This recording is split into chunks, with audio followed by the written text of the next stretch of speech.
Précédemment, mes parents et moi éprouvions le sentiment d'avoir atteint le point culminant de notre quête du loup. Inspirés par nos rencontres avec le beau Léo en 2011, nous consacrons beaucoup de temps à observer le lynx du Canada. Nous évitons de courir 2 lièvres à la fois, mais quand le hasard place les Manitous sur notre chemin, nous sommes ravis de les retrouver.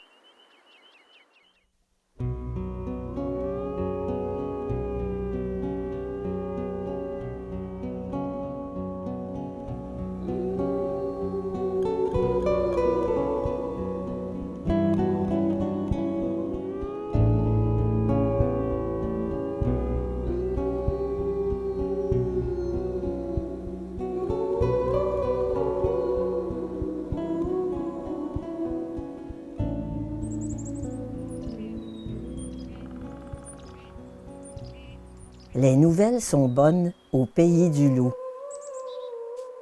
Patte Blanche attend une 4e portée.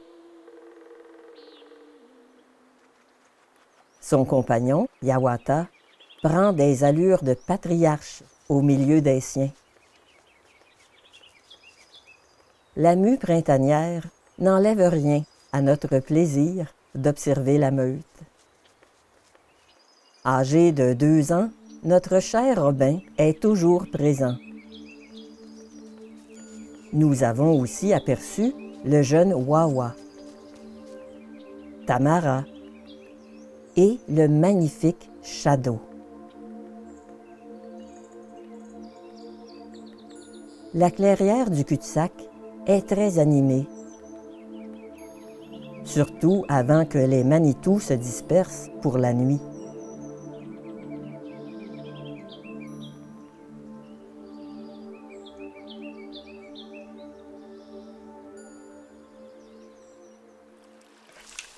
Patte Blanche chasse toujours le castor avec une adresse remarquable. Ces rongeurs sont très actifs en cette période de l'année. Plus ils s'éloignent de l'eau, plus ils sont vulnérables. La louve-mère fait souvent équipe avec sa fille Tamara. En collaborant, elles augmentent leurs chances de surprendre une proie.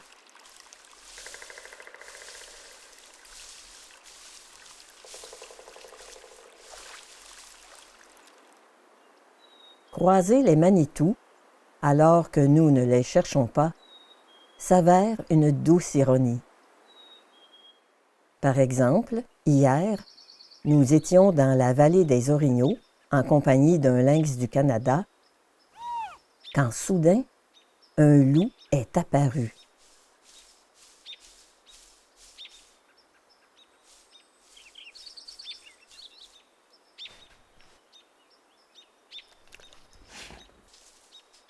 Prudent, le félin alla se mettre à couvert.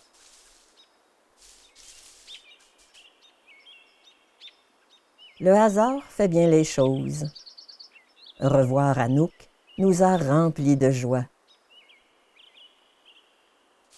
La jeune louve est si peu craintive que nous avons pu la suivre à pied et la filmer.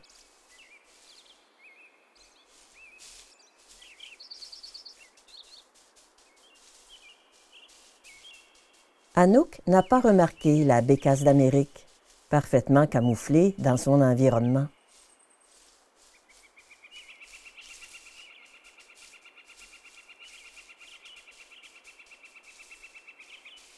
Dès que la louve s'est éloignée, les oiseaux ont repris leurs activités.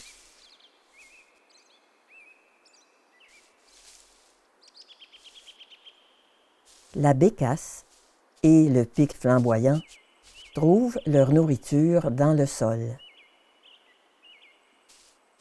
Avec son long bec, la bécasse capture des vers de terre. Le pic plonge sa langue dans les nids de fourmis et s'en régale.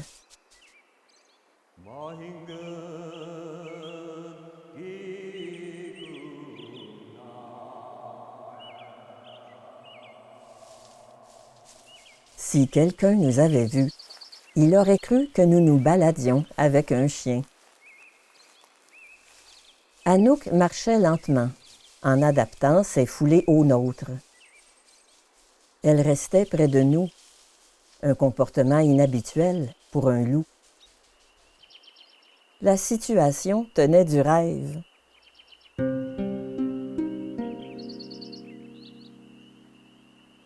Il était temps de retourner à notre véhicule avant la nuit.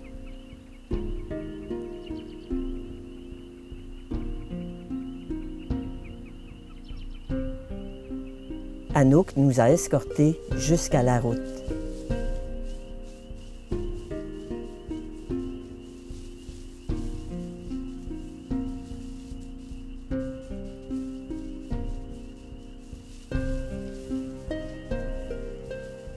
Quand je repense à cette promenade avec la jeune louve, ces paroles du chant du loup de notre ami Paul Allaire me reviennent à l'esprit. Maingan, ni Wichiwa, qui signifie « je vais avec le loup, je marche avec le loup ». Monique, Reynald et moi avons vraiment marché avec Anouk. Il s'agit d'une expérience profonde que seul Babalou nous avait offerte avant elle, au commencement de notre quête. Au sens figuré, nous marchons avec les loups tous les jours, en les peignant, en réalisant cette web-série et en soutenant des projets de protection et de réintroduction des loups. Mais revenons au printemps 2012. Avec Anouk, nous n'étions pas au bout de nos surprises.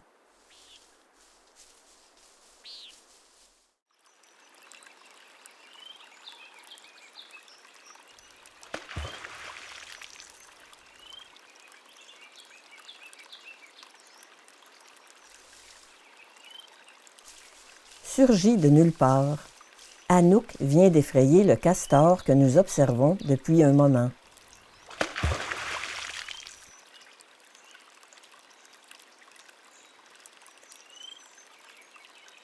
Elle pousse l'audace jusqu'à s'aventurer entre nous et l'étang et passe dans l'ombre de la camionnette comme si nous n'étions pas là.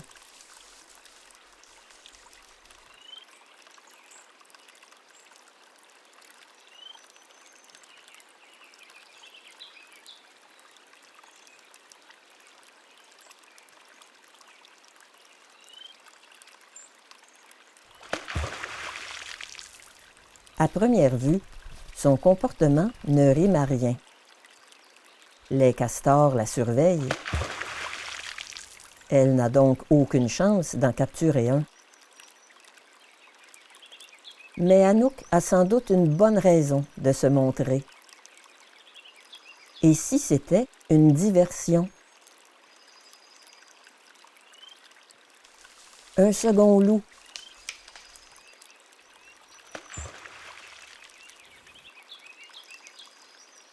En admettant qu'il y ait un plan, le manque de discrétion de Tamara vient de le condamner à l'échec.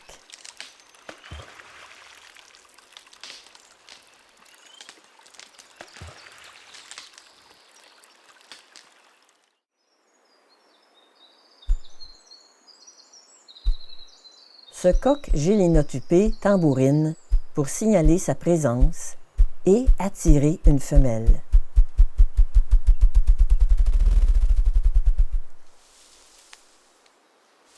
C'est plutôt une louve qui s'invite dans son sous-bois nuptial. Et pas n'importe laquelle. Anouk.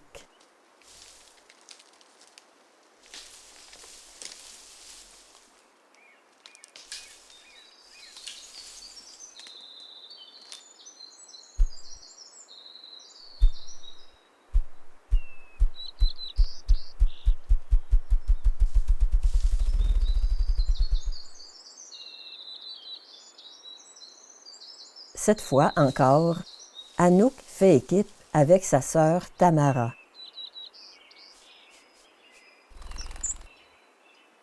Les lièvres abondent. À deux, elles ont plus de chances d'en capturer.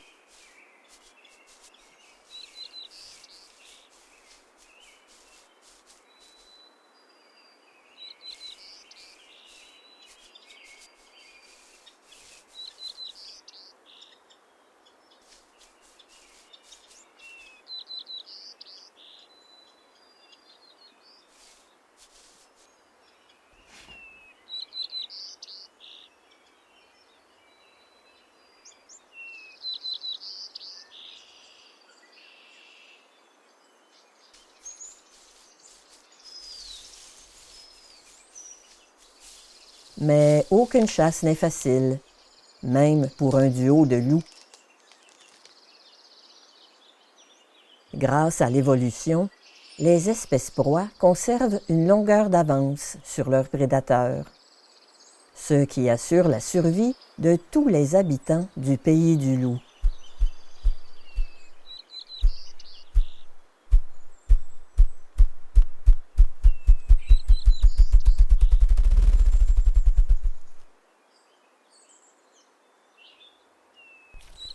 Les années de forte densité de lièvres sont idéales pour l'observation du lynx du Canada.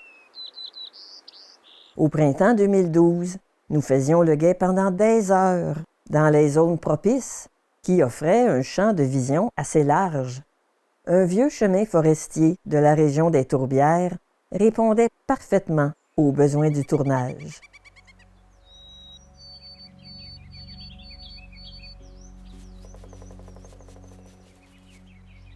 Lynx ou loup?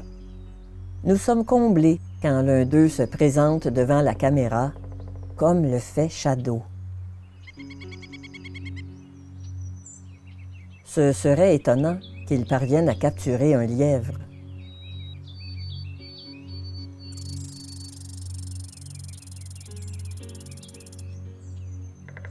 Un troisième joueur fait son apparition.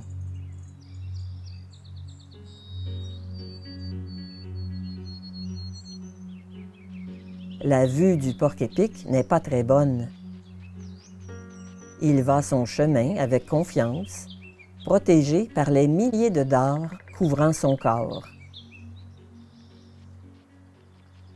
Au pays du loup, tout le monde sait que mieux vaut céder le passage à ce gros porc-épic mâle.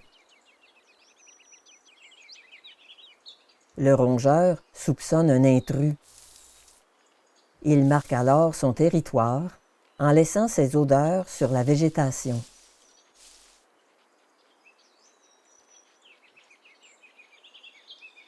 Rien pour rassurer Shadow, qui souhaitait emprunter cette piste.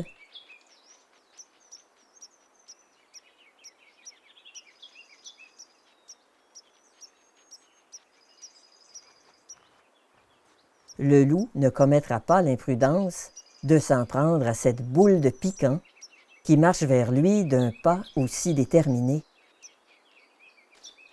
Mais il hésite entre sa curiosité et son instinct qui le met en garde.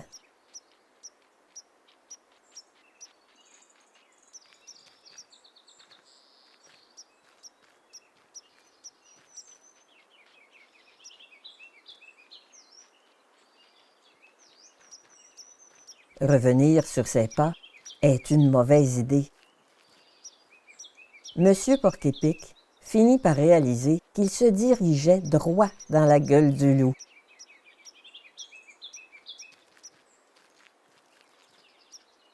Sa position défensive rebute Shadow une fois pour toutes.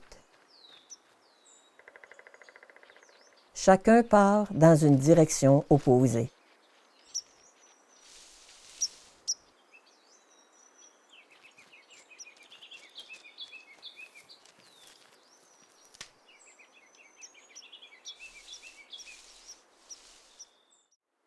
En 2012, ça faisait déjà plusieurs années que les Rondouillets, nos amis castors, habitaient la hutte qu'ils avaient bâtie dans la baie voisine de notre camp.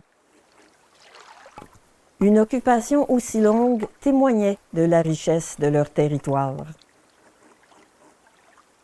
Mais avec le temps, les arbres et les arbustes comestibles pour eux étaient devenus rares près de la rive. Il existe une frontière que les castors refusent de franchir pour étendre leurs chantiers en forêt, loin du rivage. C'est une question de sécurité pour eux, surtout au pays du loup.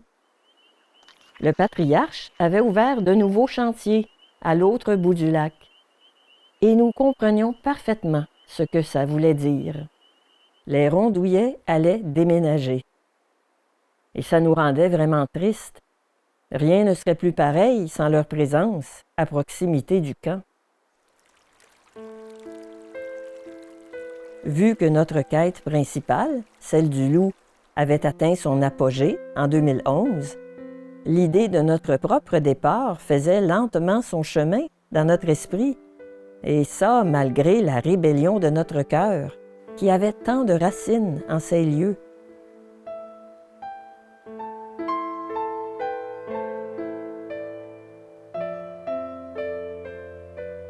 Partir? Oui, mais pas tout de suite.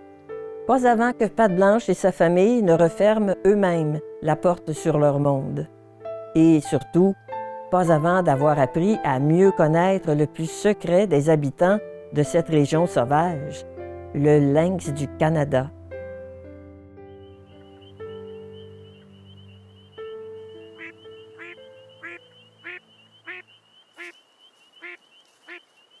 Les belles observations d'ours noirs, de loups et de lynx du Canada s'enchaînent depuis le début de mai.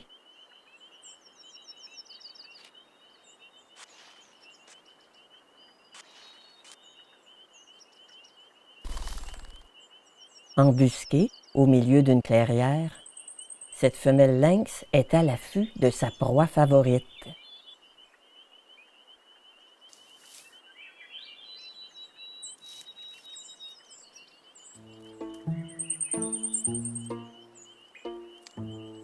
Enfin, un lièvre à sa portée.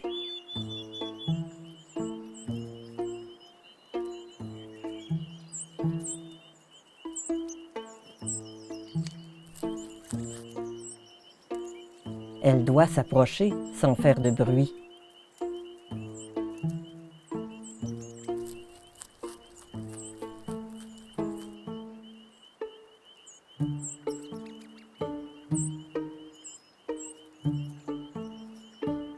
Le lynx s'immobilise dès que sa proie semble aux aguets.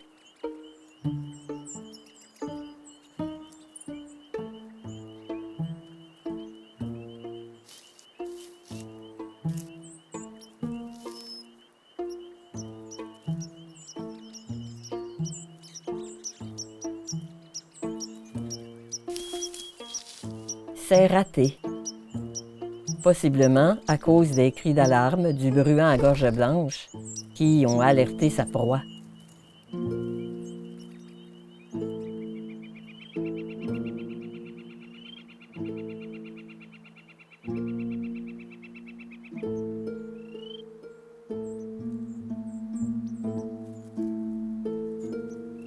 Déçu, le lynx se ressaisit. Après tout, il y a d'autres lièvres dans les alentours. Avec un peu de patience et de persévérance, il parviendra à ses fins. Quelle chance de pouvoir admirer le félin en chasse!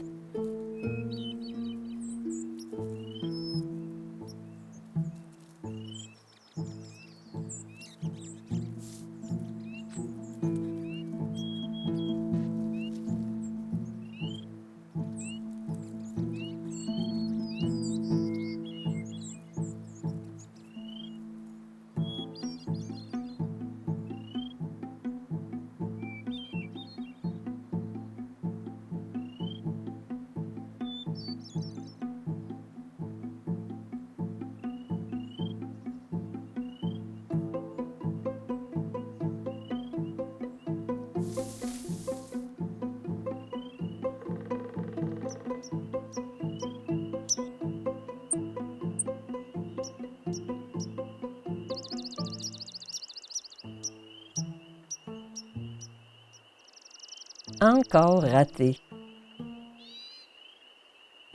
L'attention du lynx se porte désormais vers le marais, qui grouille de vie.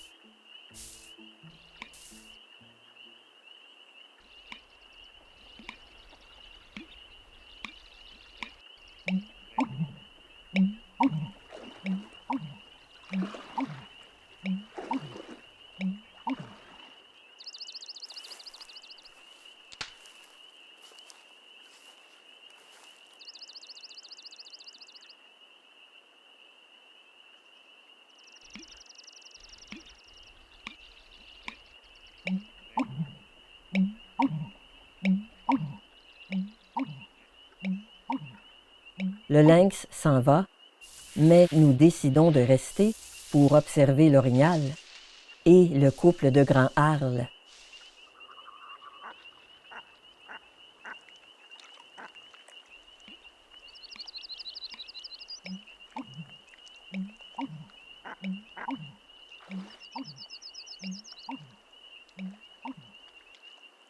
Ce comportement est un prélude à l'accouplement.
Tamara.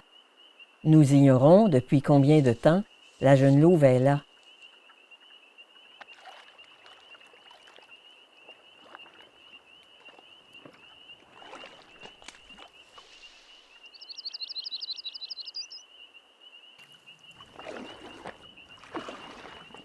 Un cervidé qui s'enlise dans la boue, ça excite l'instinct de prédateur de n'importe quel loup.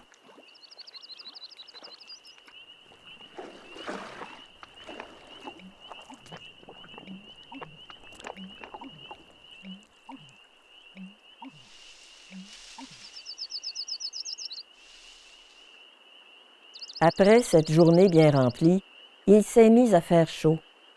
Trop chaud pour l'observation phonique. On ne voyait plus les lynx, les loups et les orignaux, parce qu'ils avaient adopté des mœurs nocturnes, comme en été. Nous avons donc quitté le pays du loup pour quelques mois. À notre retour, en septembre, les Manitous se déplaçaient régulièrement sur les vieilles pistes de la région des tourbières. De tous les membres de la famille, c'est Tamara que nous apercevions le plus souvent. Les jeunes de la nouvelle portée semblaient tous très timides.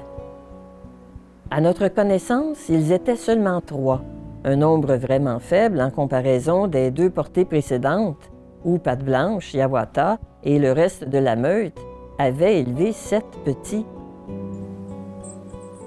Quand nous avions le privilège d'observer le patriarche, nous retenions notre souffle. Cet automne-là, le plus beau des Manitous était certainement Shadow. Âgé d'1 an et demi, il accompagnait souvent son père dans ses rondes sur le territoire.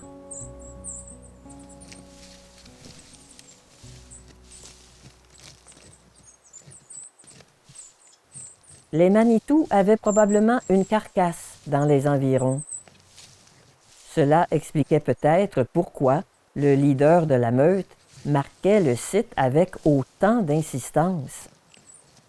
Et apparemment, nous n'étions pas les seuls surpris devant la performance de Hiawatha.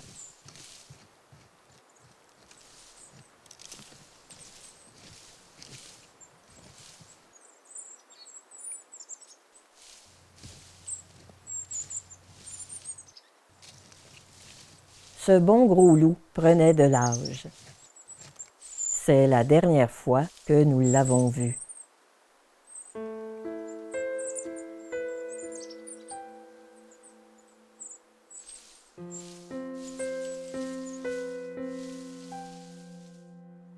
À l'automne 2012, nos observations ne nous ont pas permis de savoir si Robin, Anouk et même Patte Blanche étaient encore là.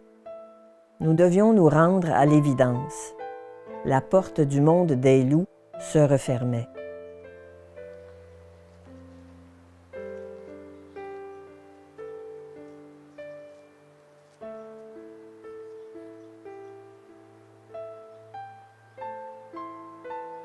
L'année suivante, en 2013, les Manitou avaient changé de leader sans que nous sachions quel couple avait remplacé Patte Blanche et Hiawatha.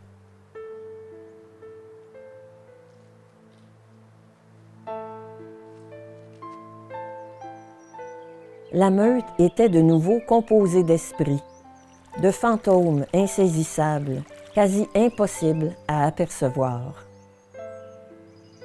Les loups que nous aimions et suivions depuis des années avaient disparu. Du coup, on se sentait perdu, orphelin, endeuillé. Pour nous, c'était inconcevable que rien d'eux ne subsiste au sein des nouveaux Manitou.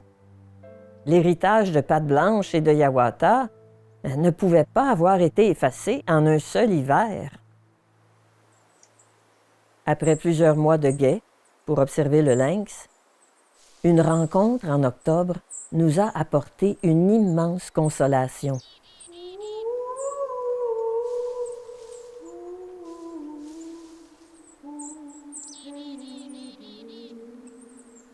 Quand le loup a surmonté sa peur, nous avons reconnu Tamara.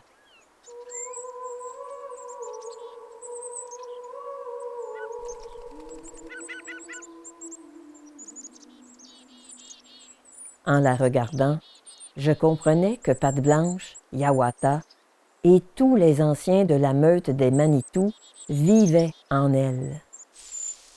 Leur sang coulait dans ses veines. Le même courage et la même soif de vivre faisaient battre son cœur. Tamara était l'héritière d'une grande dynastie. La mission de succéder à sa mère et de transmettre ses gènes lui avait été confiée par la nature. Nous l'avons croisée à quelques reprises les années suivantes, sans en apprendre davantage sur son compagnon et leur famille.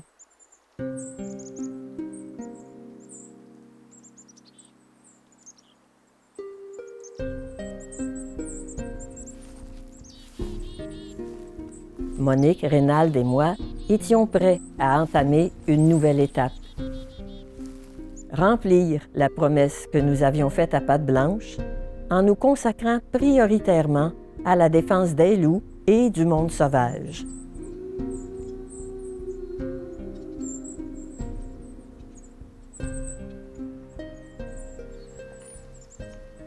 Est-ce que vous pouvez ressentir la vie ici? Oui. En 2018, mes parents et moi, l'équipe de production de la web-série ainsi que des proches, nous sommes réunis pour quelques jours afin d'échanger avec notre ami Paul Allaire, celui à qui nous devons nos années de bonheur et de découverte au pays du loup. Ensemble, nous avons discuté de la sagesse des Premières Nations, de l'avenir de la nature et de l'humanité. Une façon de voir le monde. Si on suit le chemin qui ne détruit pas, les prophètes disent qu'il va y avoir un 8e feu qui va être allumé. Je sais que plusieurs d'entre vous auraient aimé être là.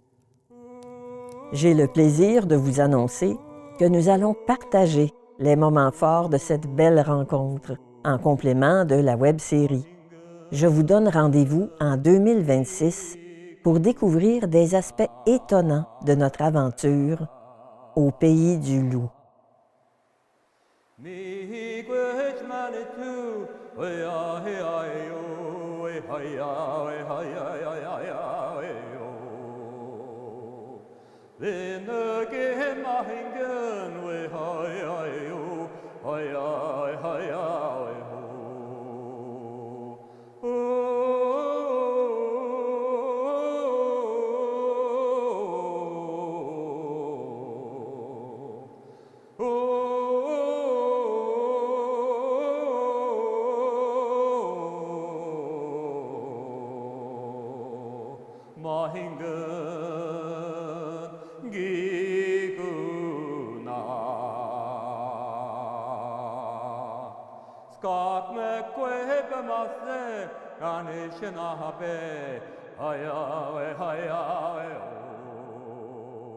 Mahingen